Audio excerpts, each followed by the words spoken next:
Greetings, comrades. Hope this finds you well. So it goes a couple days back.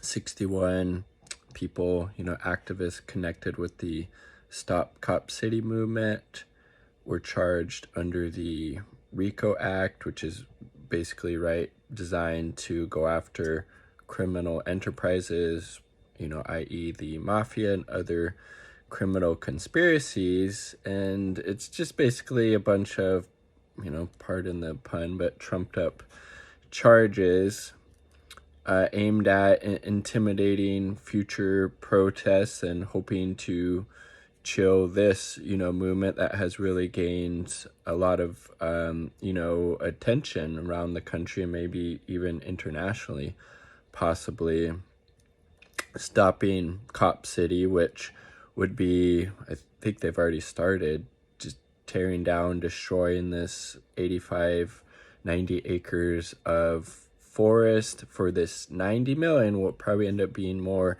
police training facility. And I was listening to an interview on Black Power Media the other day by Kamal Franklin, one of the, or maybe the founder of Community Movement Builders, and also, has played a big part in the Stop Cop City movement as well. It's like, I think 40 or 60% of the people coming into this proposed Cop City would be cops from other places around the country and around the world, particularly, I guess, Israel cops. So it would basically just be this huge, massive training facility for police where they can learn, how to, go after protest movements, how to, single people out, stuff like that. And a big waste of money. And again, all of, the public comments that have happened, I haven't seen any, buddy during these public comment periods that the, city council has held that are actually in favor of it. And there's so many reasons to be against it. And there's so many different, groups and kind of factions that are against it. You have the, kind of environmental perspective. They're tearing down this forest, this, green space, these trees to, further militarize the police force here. And then, beyond that, you have obviously people who are against, who want to defund and eventually abolish the police because the police uphold, capitalism and white supremacy and are always on the wrong side of any social movement. Again, look at this one. I mean, they fucking assassinated one of the forest defenders who had their arms, across their body. And I believe they were shot like 52 fucking times for sitting there peacefully protesting against Cop City. And again, like think about that, $90 million. $90 million. How much public housing that could create, how much, mental health care could be provided, how much health care, how many schools, how many teachers, how many parks, how many playgrounds. All of those things would make these communities much safer than building this monstrosity that has been called Cop City. And this indictment just full of trumped up charges, going after mutual aid, because there were zines, these little, kind of magazines that are made on, a very small basis. And it's just completely ridiculous.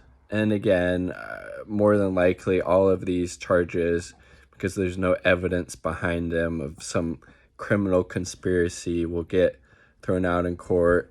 But it was just based on, trying to chill dissent, trying to chill this movement that has gained a lot of support. And again, it's no different than as a Truth Out article I read to get a little more information on it, as the 42 people that were charged with domestic terrorism. Okay.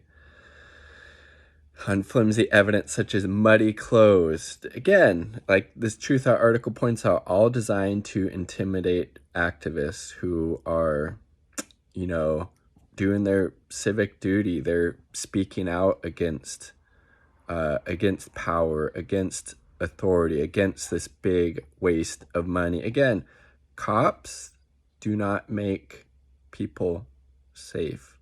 Well-resourced communities are what make people safe. You give people decent housing, healthcare, education, connection to each other, community, food, etc. Basic needs met at a good level, then, that's how you create safe communities. Cops do not make people safe. That's why you go into wealthier neighborhoods, you see less cops. Why is that? Because they have more resources. There's less crime there. Crime is a social construct. When people do not have their needs met, they have to resort to sometimes illegal ways to get their needs met, because they're not able to, get a decent living wage job that is able to take care of themselves, or if they have a family and not able to afford decent housing or access to health care or whatever it may be. So that is how you make people and communities safe. You make sure they have their basic needs met.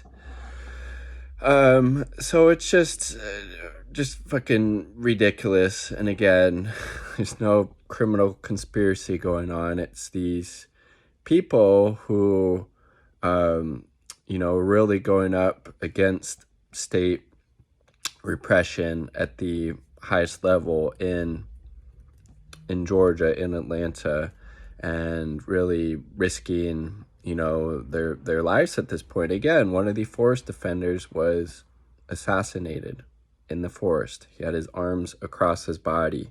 He was shot 52 fucking times. If that's not a political assassination, I don't know what is. So there's that. Yeah, the forest defender's name was Tortuguita. I might be mispronouncing that. So this is the current state of what's going on there. So not surprising, like other people mentioned in this article, like they thought these RICO charges were going to come at some point, and they dropped a couple of days ago. Again, there's no criminal conspiracy going on. It's just a bunch of really dedicated people, frankly, that are risking a lot because somebody is fucking murdered. There was those domestic terrorism charges, I think, back in March. Again, more trumped up charges, no evidence whatsoever. These people aren't domestic terrorists. These people are really stand up people who are risking a lot to oppose a very unjust thing, that's trying to be rammed down their throats, even though the community does not want this at all. Who wants it? The big corporations that support the Atlanta Police Foundation, capital, basically. Bunch of rich bastards and corporations want this. Obviously, the cops themselves want this.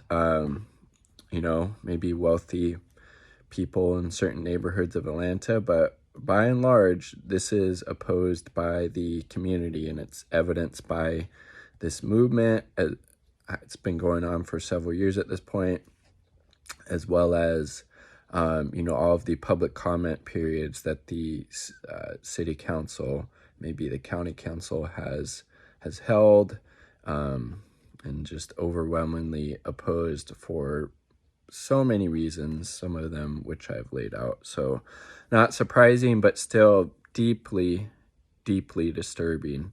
Deeply, deeply disturbing.